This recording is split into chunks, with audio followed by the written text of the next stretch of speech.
கோண கொண்ட தெரியுதையா கோபுரத்து மின்னலுல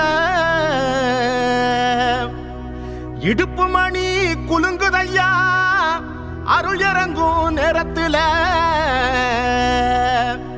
கேட்ட வரம் கொடுத்துடத்தான் கிளம்புதோ என் சாமி மக்க கொர தீத்திடத்தான் மருகுதோ என் சாமி சாம்புராணி வாசத்துல சாட்ட சுத்து வேகத்துல சாமி நின்னு உருமும் சத்தம் சன்னதியில் கேக்குதையா.